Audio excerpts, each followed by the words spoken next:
साधु को श्रीफल चढ़ाया जा सकता है।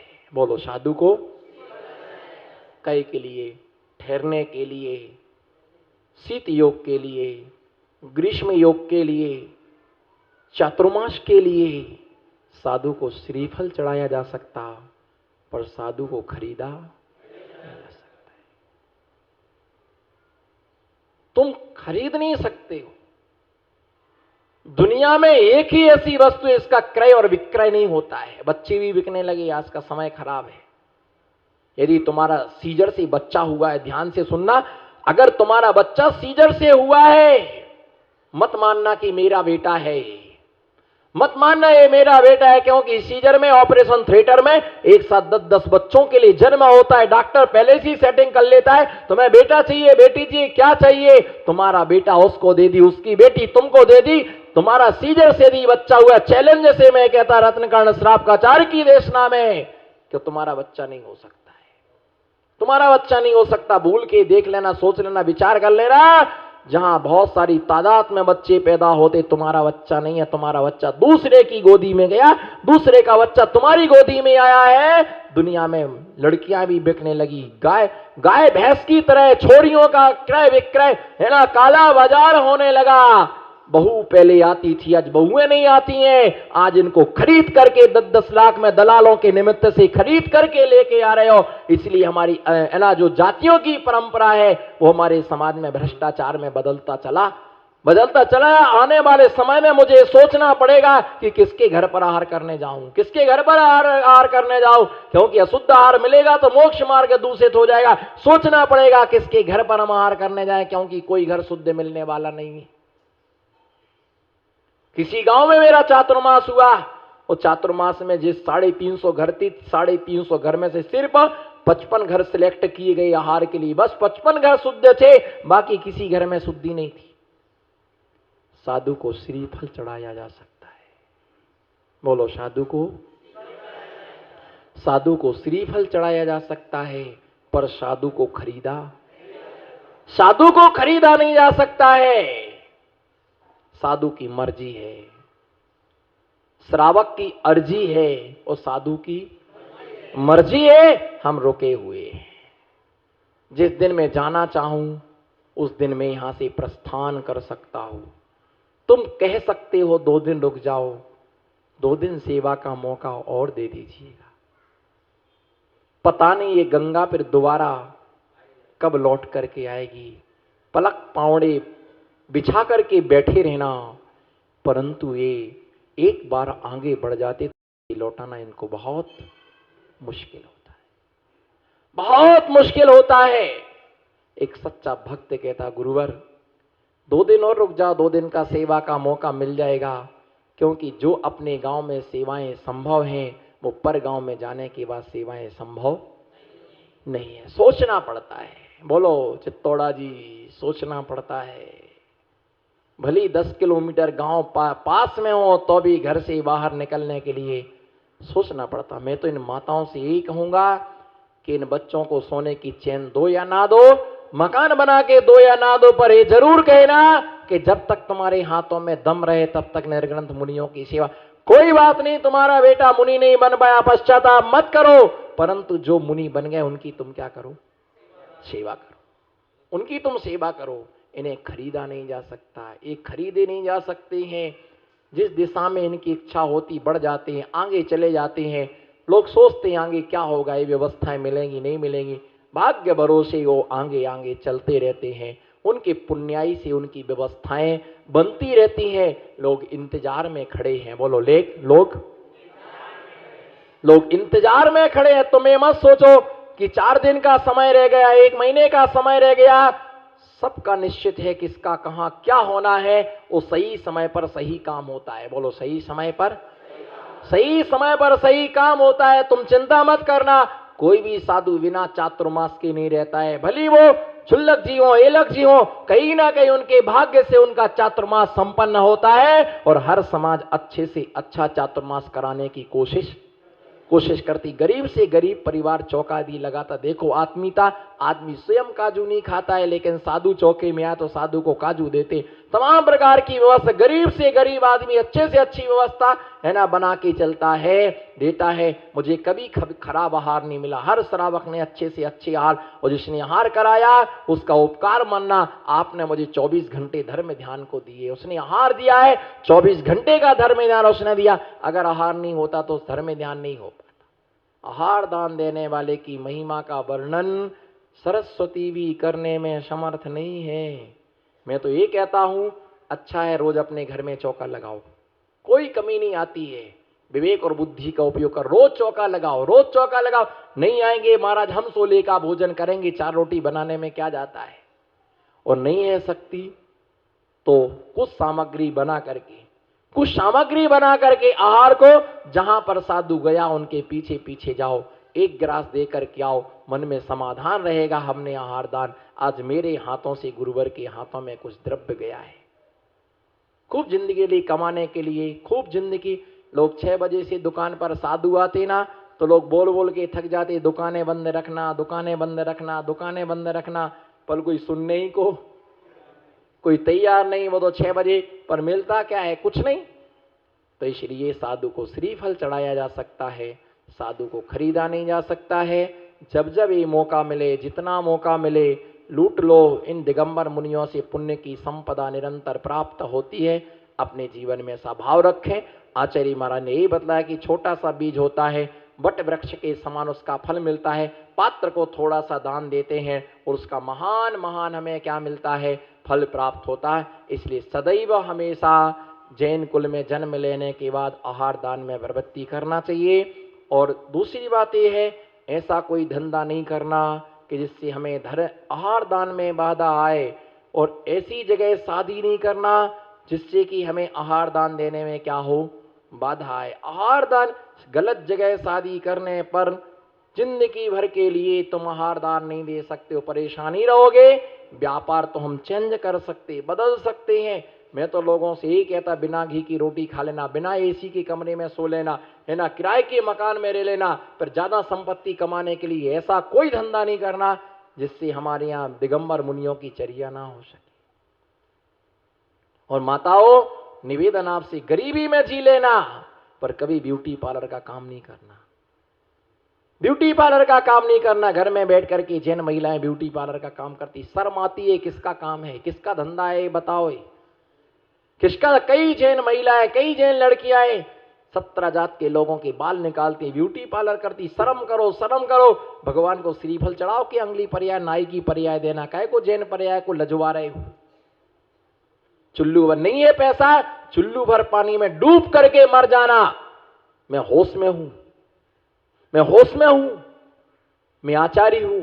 मैं रत्नकांड श्राप का आचार्य की 116 नंबर के श्लोक पर बोल रहा हूं। मुझे सत्य महाव्रत है, अहिंसा महाव्रत है, वचन गुप्ती है, भाषा समिति है। मैंने कहा चुल्लू भर पानी में डूब करके मर जाना, पर ब्यूटी पार्लर का काम नहीं करना। ऐसा करने से एक ही भाव, एक ही पर्याय बिगड़ेगी। पर तुम ब्यूटी पार्लर का काम करोगे तो कितनी पर्याय माताएं बिगड़ेगी, तुम्हारी जिंदगी भर रोना पड़ेगा। महाराज मेरे हाथ का छुआ भोजन नहीं करती, कितना इनकम होता तुमको। नहीं है आपके पास भोजन की व्यवस्था, इतनी गरीबी के द्वार से गुजर रहे, आ जाओ मेरे पास, मैं आपको भोजन कराऊंगा। पर छोड़ दो ये ब्यूटी पार्लर का काम। दिगंबर मुनिराज का आशीर्वाद मिल जाने के बाद में सारी दरिद्रताएं दूर हो जाती। कोई भूखा नहीं रह सकता है, कोई भूखा नहीं रह सकता है, कोई भी भूखा नहीं रह सकता है। एक राजा ने एक व्यक्ति को कहा कि तुम्हें 20 लाख रुपए लेके जाओ और जैन व्यक्ति को भीख में बटार करके आओ, भीख में देकर के आओ, मैं तुमको 51 लाख रुपए का पुरस्कार दूंगा। जैन व्यक्ति को भीख में देकर के आना। वो पूरे भारत में घूमा, ध्यान रखना, वो पूरे भारत में घूमा, पर उसको एक व्यक्ति भी, जैन व्यक्ति एक व्यक्ति भी भिखारी में नहीं मिला। वापिस आ गया, बोले मैं पैसा बटार के आया, पर एक भी व्यक्ति, मुझे जैन व्यक्ति भिखारी नहीं मिला। दिगंबर जैन साधु कभी झोली जंगल लेकर के नहीं घूमते हैं। आदर्श है हमारे दिगंबर मुनियों का। और गरीब आदमी, जैन आदमी मजदूरी कर लेगा, चौके में काम कर लेगा, भूखा सो जाएगा, लेकिन वो किसी के दरवाजे पर कटोरा लेकर के नहीं जाता है। नहीं करना। मैं आत्मीयता से आपको बोल रहा हूं, हार्दिक वात्सल्य से मैं आपको बोल रहा हूं, क्योंकि मेरा आपका कोई रिश्ता नहीं है, मेरा आपका कोई संबंध नहीं है, हमारा रास्ता अलग है, आपका रास्ता अलग है। पता नहीं मैं किस दिन यहाँ से चला जाऊं, ये भी कोई निश्चित नहीं है। आप हमारे क्षमा, हार्दिकताएं, वात्सल्य भाव हमारा आपके प्रति है, करुणा भाव आपके प्रति है। मत करना कोई भी ऐसा धंधा जिससे हमारे धर्म ध्यान पर बिल्कुल लग जाए, है ना, स्टे ले लिया जाए कि तुम में आहार दान देने की पात्रता नहीं है। दो लोग तरसते कि जैन कुल में जन्म मिले, जैन कुल में। और ऐसी कोई आस्ते नहीं लगाना, बीड़ी, सिगरेट, तंबाकू, गुटखा, है ना, एक कोई आस्ते नहीं लगाना।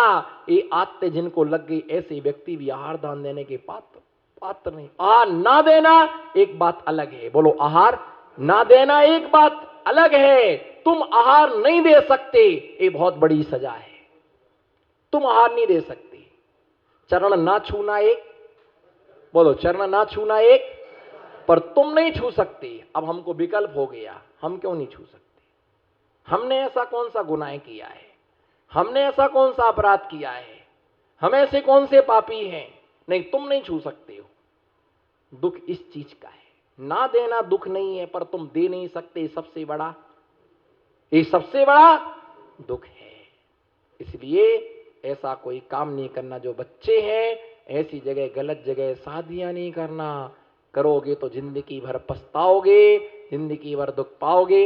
इसलिए आदर्श रखो, गुरुओं का आशीर्वाद लो, आनंद ही आनंद रहेगा। आनंद ही, मिट्टी छुओगे सोना हो जाएगा। आप विश्वास तो रखो इतना, मिट्टी छुओगे सोना हो जाएगा, पूरी काया कल्प हो जाती। जहां जिस घर में मुनियों के आहार हो जाते हैं, 50 रत्नों की वर्षा उस घर में होती है। गरीबी नहीं आती है, कभी परेशानियां नहीं होती हैं उस घर में। आनंद ही आनंद रहता। आशीर्वाद लो तो, पर आहार दान देने की योग्यता से वंचित मैं अधिकतर लोगों को वैयावृत्ति, आहारचर्या, प्रवचन के लिए प्रेरित करता हूं। ये 3 काम कभी नहीं छोड़ना, तो निश्चित है ना, बहुत सारा उसको फल मिलता है। इसी भावना के साथ समय हो रहा है, परंतु देशना पूरी नहीं हुई है, विषय पूरा नहीं हुआ है। फिर भी समय की मर्यादा को ध्यान में रखते हुए मैं आज के प्रवचन से विश्रांति लेता हूँ। धर्मश्रेणी बंधु,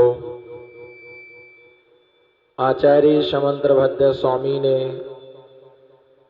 रत्नकंडक श्रावकाचार नाम के महान ग्रंथ राज में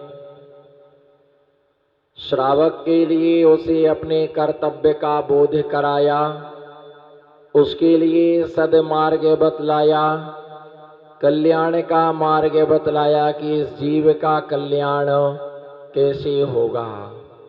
प्रत्येक जीव संसार में रह करके शांति चाहता है, प्रत्येक जीव संसार में रह करके आनंद चाहता है, प्रत्येक जीव संसार में रह करके परमानंद चाहता है। छेडाला में दौलत राम जी लिखते, जे त्रिभुवन में जीव अनंत, सुख चाहे दुख ते भय बंत। प्रत्येक संसार का प्रत्येक प्राणी सुख, शांति और आनंद की कामना करता है, परंतु उसे सुख मिलता नहीं है। क्योंकि जहाँ आनंद होता है वहाँ संसार नहीं होता है। बोलो, जहाँ आनंद होता है वहाँ पर संसार नहीं होता है, और जहाँ पर संसार होता है वहाँ पर आनंद नहीं होता है। जहाँ पर मोक्ष होता है वहाँ पर संसार नहीं होता है, और जहाँ पर संसार होता है वहाँ पर मोक्ष नहीं होता है।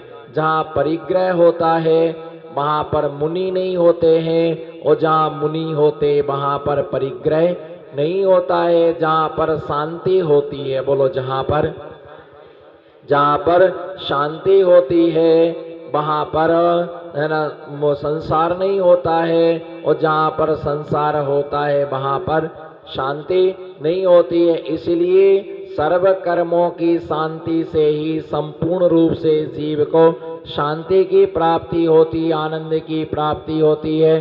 प्रति समय पुण्य करो, बोलो, प्रति समय पुण्य करो। कोई भी समय हमारा ऐसा ना जाए कि जिस समय हमारे द्वारा क्या ना हो, पुण्य ना हो, जिसके जो हमारे द्वारा कोई अच्छा कार्य ना हो, प्रति समय हमारे द्वारा अच्छा कार्य होना चाहिए। कुछ कार्य करने से अच्छा होता है और कुछ सोचने मात्र से क्या हो जाता है, सोचने मात्र से अच्छा हो जाता है। और ये ध्यान रख करके चलना कि संसार में तन से काम करने वाले कम और मन से काम करने वाले संसार में ज्यादा होते हैं, और मन से पुण्य कमाने वाले ज्यादा होते हैं, और मन से है ना मोक्ष को प्राप्त करने वाले बहुत होते हैं। मन से ही क्या होता है, मोक्ष होता है। मन से ही कर्म का बंध होता है, और मन से ही कर्म की क्या होती है, निर्जरा होती। बोलो, मन से ही कर्म का, मन से ही कर्म का बंध होता है। बोलो, मन से ही कर्म का बंध होता है, और मन से ही कर्म की निर्जरा होती है। मन से ही धर्म होता है। पहले मन तैयार होता है, बाद में तन तैयार होता है। बोलो, पहले नमो सिद्धाणाम। बोलो, पहले मन तैयार होता है, बाद में तन तैयार होता है। आज अभिषेक करने जाना है। बोलो, आज अभिषेक करने जाना है, आज शांति धारा करना है, आज भगवान की पूजा करना है। और पूजा करना तो शांतिनाथ भगवान की शांति धारा कितने बजे होती है, 7 बजे होती है, 7:15 बजे होती है। तो उसको पहले क्या करना पड़ेगा, उठना पड़ेगा, धोती दुपट्टा उसके लिए सुखाना पड़ेगी, है ना, उसके लिए स्नान करना पड़ेगा। पहले मन तैयार हुआ। बोलो, पहले मन तैयार हुआ, और बाद में क्या होता है, तन तैयार होता है। और मन तैयार नहीं होता है तो तन उठने का भी नाम, तन उठ जाता है। बोलो, तन उठ जाता है, पर तन उठ नहीं पाता है। बोलो, हाथ उठाओ। तन उठ जाता है। नमो सिद्धार्थ। तन उठ जाता है, पर तन उठ नहीं पाता है, मतलब निद्रा नहीं खुल पाती है। संसार से आदमी उठ जाता है, परंतु सैया से उठ नहीं पाता है। जो सैया से नहीं उठ पाते हैं, उन्हें जमीन से उठने में क्या नहीं लगता है, समय नहीं लगता है। इसलिए ध्यान रख करके चलो कि मनाएव मोक्षाणाम मनाएव कर्म बंधनम। मन से ही कर्म का बंध होता है, और मन से ही कर्म की निर्जरा होती है। हम जितना अपना मन लगाते हैं, बोलते हैं भाव से करो। बोलो, क्या भाव से पूजन करना। बोलो, भाव से पूजन करना। जब कोई बच्चा परीक्षा देने जाता है, एग्जाम देने के लिए जाता है, तो उसकी माँ उसके लिए क्या बोलती, जब उसके लिए छोड़ने जाती है तो माँ उसके लिए क्या बोलती, बेटा अच्छे से करना। बोलो, जोर से बोलो, अच्छे से करना।